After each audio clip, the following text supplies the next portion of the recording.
প্রায় 18 বছর ধরে অক্লান্ত পরিশ্রম করে আজ শেষ রাত্রে সাফল্য অর্জন করলেন বিকাশ কলি। ঘুমের মধ্যে তিনি আনন্দে এমন লাফিয়ে উঠলেন যে খাটের বাজুতে গোড়ালি আছড়ে পড়ল। প্রচণ্ড যন্ত্রণায় কোকিয়ে উঠে বসলেন তিনি। গোড়ালি চেপে ধরে কয়েক মিনিট স্থির হয়ে থাকার চেষ্টা করলেন। কিছুক্ষণ বাদে নড়ার চেষ্টা করলেন খাট থেকে। গোড়ালি চিনচিন করছে। যাক বাবা, ভাঙেনি। ভাঙলে সোচ্চারে জানান দিত, কিন্তু হাঁটতে কষ্ট হচ্ছে। ঘরের দরজা খুলে একবার ভাবলেন স্ত্রী এবং ছেলেকে ডেকে তোলা যাক, বলা যাক আমি পায়ে খুব চোট পেয়েছি। তখনই জানতে চাইবে কি করে চোট পেলে। স্বপ্নে একটা দারুণ কাণ্ড করে পা ছুঁড়েছিলাম। একথা বললে ছেলে হেসে ঘরে ফিরে যাবে। বৌমা বলবেন তোমার বাবা একটা কচি খোকা। স্ত্রী বলবেন মরণ।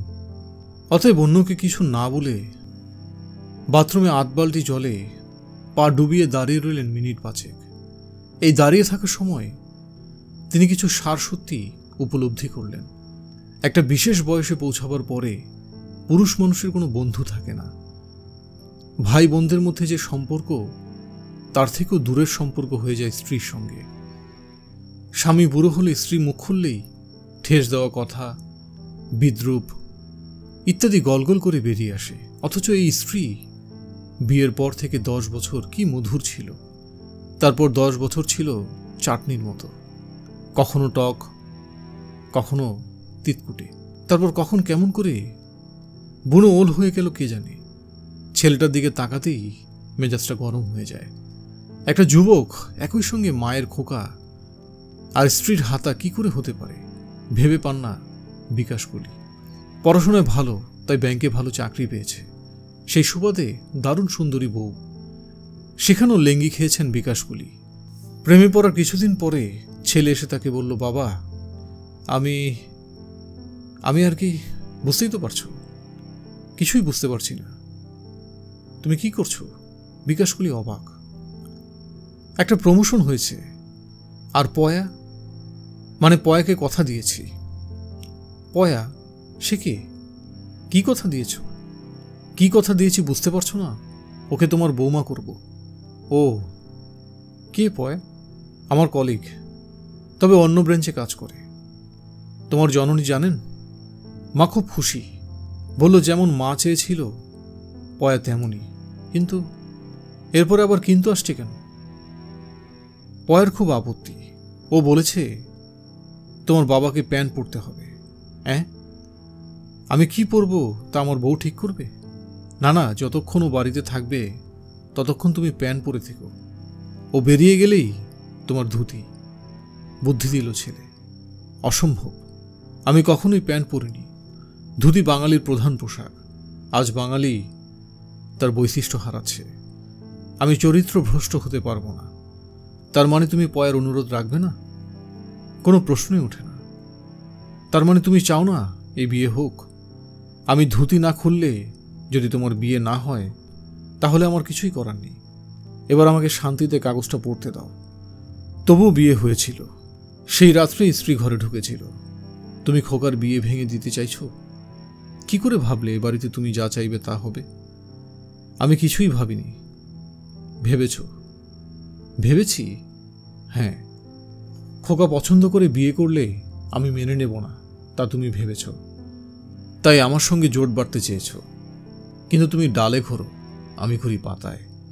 আমি খোকাকে অনুমতি দিয়েছি, দেখি তুমি কি করো। স্ত্রী চলে গিয়েছিল ঘর থেকে, কিছুই করেননি। করার মতো ক্ষমতা তার যে নেই একথা এবারই সবাই জানে। ছেলের বউ বাড়িতে এলো, সুন্দরী, কিন্তু লবঙ্গ ললিতা নয়। ধুতির মায়া ছাড়লেন না তিনি।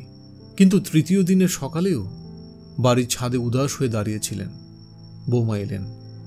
আপনার সঙ্গে কথা বলার সুযোগ পাইনি। বৌমা বললেন, কেন? আমি তো আমার ঘরেই থাকি। জানি, আসলে যতক্ষণ এই বাড়িতে থাকি ততক্ষণ আপনার ছেলে আর ওর মা এমনভাবে আটকে রাখে যে সময় বের করতে পারি না। ও, আপনাকে একটা কথা বলবো। আমরা বাঙালিরা নিজেদের ঐতিহ্য সম্পর্কে কি উদাসীন হয়ে যাচ্ছি দিন দিন। নিজেদের সংস্কৃতিও ভুলছি। এই যেমন ছেলেদের ধুতি পরা, এটা ছিল একান্ত আমাদেরই, অথচ এখন রাস্তায় গেলে 1000 লোকের মধ্যে একজনকে মাঝে মাঝে ধুতি পরা অবস্থায় দেখা যায়। তাই এই বাড়িতে এসে আপনাকে দেখে আমার মন ভরে গিয়েছে। আপনাকে শ্রদ্ধা জানাতেই ছাদে চলে এলাম। বৌমা বললেন। চমকে উঠেছিলেন বিকাশকুলি। সে কি? এই যে শুনলাম তুমি ধুতি পছন্দ করো না। আমি? কে বলেছে আপনাকে? বিয়ের আগে তোমার পতিদেব বলেছে। ও এত গুলমারে যে কোনটা সত্যি আর কোনটা মিথ্যে বুঝতে পারি না। এগুলো বিয়ের পর ধরা পড়েছে। মাথা নাড়লেন বৌমা। এই যে শুনলাম বাড়িতে আমাকে ধুতি পরা অবস্থায় দেখলে তুমি বিয়ে করবে না। আমিও শুনেছি আপনার ছেলে আমাকে বিয়ে করুক, আপনি চাননি। কে বলেছে তোমাকে? প্রথমে আপনার ছেলে, তারপর তার মা। হ্যাঁ, এই ভদ্রমহিলা? থাক। হ্যাঁ, আমিও তাই বলি, থাক। এখন থেকে আমার মুখে কিছু না শুনলে আপনি বিশ্বাস করবেন না। আপনার ছেলের মুখে শুনলে তো অবশ্যই না। তুমি অন্তত স্বামীর মুখের কথা শুনলে তো নই। হাসলেন বৌমা। আচ্ছা। বৌমা নেমে নিচে চলে গেলেন। আজ রাত্রে ভেজা গোড়ালি তোয়ালেতে মুছতে মুছতে বিকাশকুলি ব্যথাকে উপেক্ষা করলেন। এরকম জব্বর আবিষ্কারের কথা কাউকে না জানিয়ে থাকা যায়? কাকে জাগাবো? এ ঘরের ছেলের মা কুম্ভকর্ণ হয়েছেন। নাসিকা প্রবলভাবে আলোড়ন তুলছে। এ পাশের ঘরে কোনো শব্দ নেই। হ্যাঁ, বৌমাকে জানানো যায়, খুবই রুচিশীল আমি। কিন্তু ছেলের ঘুম না ভাঙিয়ে বৌমাকে কি করে জানাবেন? না, ভোর না হওয়া পর্যন্ত তাকে অপেক্ষা করতেই হবে। শ্বাস ফেললেন বিকাশকুলি। 18 বছর ধরে পরীক্ষা নিরীক্ষা করে যাচ্ছেন তিনি। তার গবেষণার বিষয় হলো স্বপ্ন। কোনো কোনো মানুষ ঘুমিয়ে পড়ার পর স্বপ্ন দেখে, আবার এমন মানুষ আছেন যিনি গোটা জীবনে একটিও স্বপ্ন দেখেননি। এদের জন্য মায়া হয় বিকাশকুলির। অল্প বয়স থেকে তিনি ঘুমিয়ে পড়লেই স্বপ্ন দেখেন। অদ্ভুত সব স্বপ্ন, যার কোনো মা বাবা নেই। ঘুম ভাঙার পর তার অধিকাংশই স্মরণ করতে পারেন না। স্বপ্নে যদি গোলাপ ফুল দেখে থাকেন তাহলে তার রং নিয়ে মাথা ঘামাননি। ঘুম ভাঙার পর ভেবে পেতেন না ফুলটার রং কি ছিল। এভাবেই চলছিল। বিয়ের পর স্বপ্ন দেখা কমেছিল। স্বপ্ন দেখলেই তিনি নাকি কথা বলার চেষ্টা করতেন, এবং তখন তার মুখ দিয়ে গো গো আওয়াজ হতো। সেই আওয়াজে পাশে শোয়া স্ত্রীর ঘুম ভেঙে যেত। চেঁচামেচি করে জানিয়ে দিত তাকে। তারপর শুরু হতো বকবকানি। তোমায় এত বোবায় ধরে কেন? আর কারোর তো এমন হয় না। এটা একটা রোগ। এই রোগ চেপে বিয়ে করতে লজ্জা করেনি। শেষে আলাদা শোয়ার ঘর হলো দুজনের। পরদিন স্ত্রী বললেন, এত আরামে বিয়ের পর কখনো ঘুমায়নি। সেটা 18 বছর আগের কথা। একলা ঘুমানোর কারণ স্বপ্নগুলো টিভির ছবির মতো দ্রুত আসতে থাকলো। এক রাত্রে স্বপ্ন দেখছিলেন স্ত্রী ঝাঁটা কিনছেন। কোনোটাই পছন্দ হচ্ছে না। দেখতে দেখতে বিকাশকুলি মনে মনে ঘুমের ঘরেই বললেন, দূর, এই স্বপ্নটা দেখব না। সঙ্গে সঙ্গে রিমোটে চ্যানেল পাল্টানোর মতো স্বপ্ন পাল্টে গেল। একটা দারুণ স্বপ্নের বাগানে অপরূপা যুবতী ফুলের ঘ্রাণ নিচ্ছে। কিন্তু একই পোশাক, ওপরে খুব দামি কাচুলি আর নিচে রঙিন ঘাগরা। এরকম পোশাক তো মুনিদের আমলে মেয়েরা পরতেন। তাকে দেখতে পেয়ে অপরূপা বললেন, বাহ, কি সুন্দর পোশাক। ওটাকে কি বলে? আগে ধুতি। শান্তিপুরের আপনি? আমি তিলোত্তমা, স্বর্গ থেকে বেড়াতে এসেছি। এটা কোন যুগ? নিজের চোখকে বিশ্বাস করতে পারছিলেন না বিকাশকুলি। কেন? সত্যযুগ। পৃথিবীতে আসার পর আপনি প্রথম পুরুষ যাকে আমি দেখলাম। হে আর্যপুত্র, আপনি আমায় গ্রহণ করুন। গ্রহণ? আমি?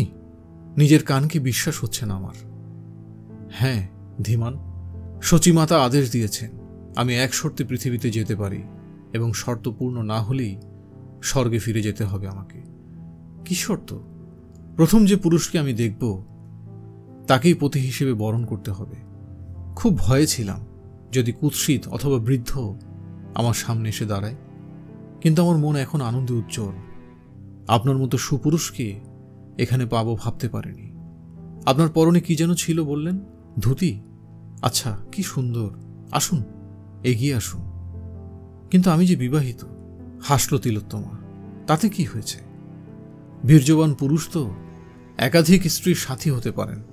রাজা দশরথের 3 পত্নী, অর্জুনের তো কথাই নেই। আপনার স্ত্রী কি খুব সুন্দরী? না, তা নয়, একদমই নয়, তুলনাই চলে না। তাহলে দ্বিধা কেন? আপনার নাম জানতে পারি? বিকাশ কুলি।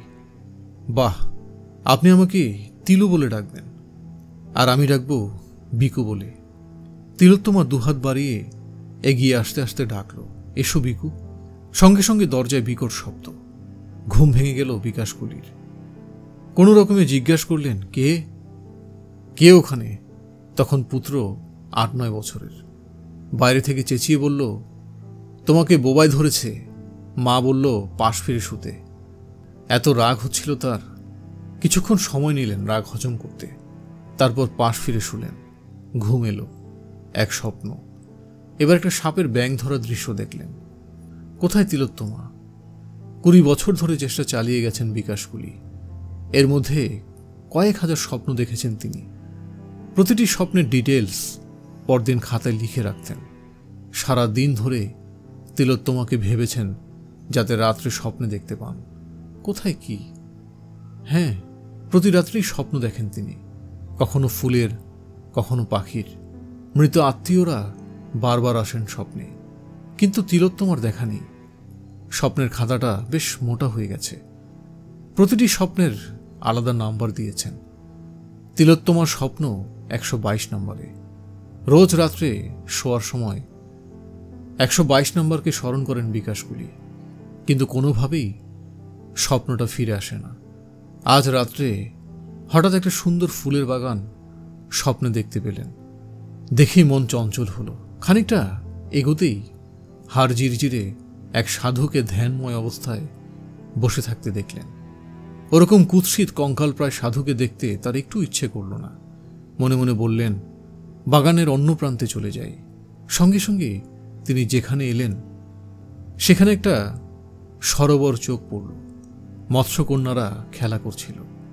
তাকে দেখামাত্র ওরা ডুব দিয়ে অদৃশ্য হল। মন খারাপ হল না তার। মনে মনে 122 বলতে লাগলেন। হঠাৎ তিনি দেখলেন অপরূপা এক যুবতী তার দিকে পেছন ফিরে ফুলের ঘ্রাণ নিচ্ছেন।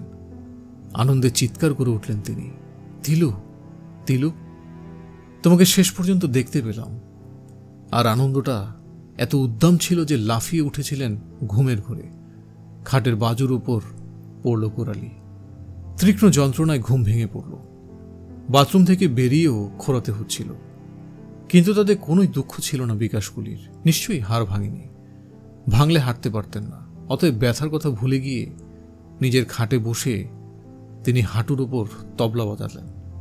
শেষ পর্যন্ত তিনি নিজের ইচ্ছে মতো স্বপ্ন দেখতে পারছেন। পৃথিবীর কেউ কি পেরেছে? কয়েকদিন আগে হঠাৎ চৌরঙ্গীর ফুটপাতে একটা বই দেখে কিনে ফেলেছিলেন বিকাশ কুলি। বইটার নাম ড্রিম অ্যান্ড রিয়েলিটি। লেখকের নাম ক্লিন গ্ল্যান্ড। মানুষ কত রকমের স্বপ্ন দেখে, কেন দেখে, বাস্তবের সঙ্গে কি সম্পর্ক তার, এ নিয়ে দারুণ লেখা। কিন্তু লেখক বারবার বলেছেন, কেউ তার ইচ্ছে মতো স্বপ্ন দেখতে পারে না। দেখলে সেটা রেকর্ড হবে, গিনিস বুক অফ ওয়ার্ল্ডের রেকর্ড। কিন্তু মুশকিল হলো, তিনি যে ইচ্ছে মতো স্বপ্ন দেখতে পারেন সেটা প্রমাণ করবেন কি করে? মিস্টার গ্র্যান্ট অবশ্য লিখেছেন, স্বপ্ন দেখার সময় মানুষ কি পরিমাণে আবেগে আক্রান্ত হয় আর গ্রাফ যন্ত্রের সাহায্যে ধরা যায়। তাই যদি হয় একই গ্রাফ কয়েকবার স্ক্রিনে পড়লে বোঝা যাবে ঘুমন্ত মানুষ একই স্বপ্ন দেখছেন। তাহলেই তো প্রমাণিত হয়ে যাবে। কাল সকালে তিনি গিনিস বুক অফ ওয়ার্ল্ড রেকর্ডে কর্তাদের চিঠি লিখে দাবি জানাবেন। সকালে দেখা গেল গোড়ালির কাজটায় একটু ফুলেছে। পেন কিলার খেয়ে ব্যথাটা গেলেও খুঁড়িয়ে খুঁড়িয়ে হাঁটতে হচ্ছে। কাজের মেয়ে গিন্নিকে খবরটা জানালো। গিন্নির গলা কানে এলো, হবে না, যত বয়স হচ্ছে তত ভীমরতি বাড়ছে। নিশ্চয়ই ঘুমের ঘোরে কাউকে লাথি মেরেছে। বেশ হয়েছে, এরপর যদি স্বপ্ন দেখে বৌমার চিৎকার বন্ধ হয় তাহলেই বাঁচি। বৌমার নরম গলা কানে এলো, একবার ডাক্তার দেখালে হতো না? যদি ভেঙে গিয়ে থাকে? ভাঙবে না, ভাঙবে না, ওই হাড় ভাঙার নয়। খোকার যখন 3 বছর বয়স তখন আমার ধুম জ্বর এলো ভর দুপুরে। উনি তখন অফিসে। জ্বরে অন্ধকার দেখছি আর ভাবছি বিকেলে অফিস থেকে এলে আমার অবস্থা দেখে নিশ্চয়ই ডাক্তার ডেকে আনবে। তিনি এলেন রাত 10টায়, অফিস ক্লাবে তাস পিটিয়ে এসে বাথরুমে ঢুকে গেলেন। তারপর জ্বর হয়েছে শুনে বললেন, বাড়িতে তো জ্বরের ওষুধ আছে, খাওনি? আজকাল এরকম জ্বর খুব হচ্ছে, বোঝো কাকে নিয়ে এতদিন ঘুরছি। গিন্নির গলা। দুপুরের পর থেকে ব্যথা কমে গেল, হাঁটাটাও অনেক স্বাভাবিক। পাকে বিশ্রাম দিলেন বিকাশ কুলি। রাতের খাওয়া শেষ করে দরজা বন্ধ করলেন তিনি। সন্ধ্যের পর মনটা ভালো হয়েছিল। অফিস ফেরত বৌমা এসেছিলেন ঘরের দরজায়। জিজ্ঞেস করলেন, এখন কেমন আছেন? ঠিক আছি, ব্যথা নেই তো? না না, বৌমা চলে গিয়েছিলেন। আজ ঘুমাবার আগে মনে মনে 122 নম্বর স্বপ্নটা দেখতে চাইলেন বিকাশ কুলি। পাশ ফিরে ঘুমালে স্বপ্ন দেরিতে আসে, তাই চিত হয়ে শুলেন। মিনিট দেড়েকের মধ্যে ঘুম এসে গেল, আর তারপরই স্বপ্ন। আর কি আনন্দ! সেই সুন্দর ফুলের বাগানে হাঁটছেন তিনি। তার মনের ইচ্ছে করলেই যা চাইবেন তাই দেখতে পাবেন স্বপ্নে। আরে মাটির কলসির ঘষা লেগে পুকুর পাড়ের বাঁধানো চাতালে গর্ত হয়ে যায়। 18 বছরের চেষ্টায় কি এই ক্ষমতা অর্জন করতে পারবেন না? বাঁকনিতেই দেখতে পেলেন তাকে, ফুলে ঘ্রাণ নিচ্ছে, পরনে কাচুলি আর ঘাগরা, কিন্তু মুখ মাথা ওড়নায় ঢাকা, আকাশে নীল ওড়না। আর একটু এগিয়ে যেতেই ঘাড় ঘুরিয়ে আর চোখে তাকালো তিলোত্তমা, কিন্তু সামনে ঘুরে দাঁড়ালো না। মিহি গলা জিজ্ঞেস করল, এতদিন কোথায় ছিলেন? আবছা মুখ দেখা যাচ্ছে। বিকাশকুলি জিজ্ঞেস করলেন, তুমি সেই প্রথম দেখা থেকে এখনো দাঁড়িয়ে আছো তিলু? কি করব? আর কারো দিকে তাকালেই স্বর্গে ফিরে যেতে হবে যে।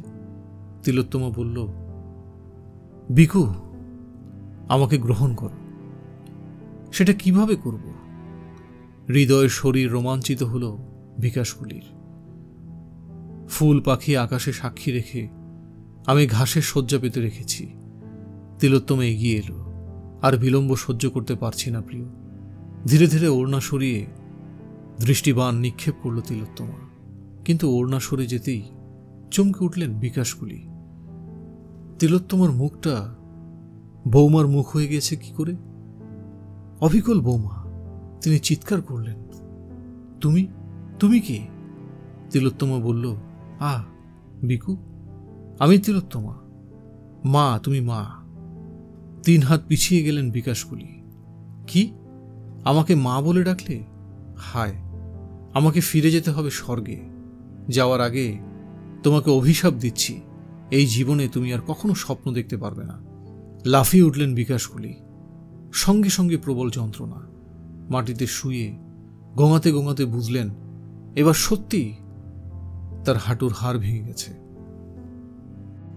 গল্পটা এখানেই শেষ। ধৈর্য ধরে গল্প শোনার জন্য ধন্যবাদ। আলো ছায়া আমাদের নতুন চ্যানেলটি সাবস্ক্রাইব করতে পারেন। সব ধরনের উপন্যাস নিয়ে আমাদের নতুন চ্যানেল আলো ছায়া। আর ছোট গল্পের সম্ভার নিয়ে কুপির আলো তো আছেই। 2টি চ্যানেলই সাবস্ক্রাইব করে আমাদের পাশে থাকতে পারেন এবং আমাদেরকে আপনাদেরকে আলোকিত করার সুযোগ দিতে পারেন। ধন্যবাদ।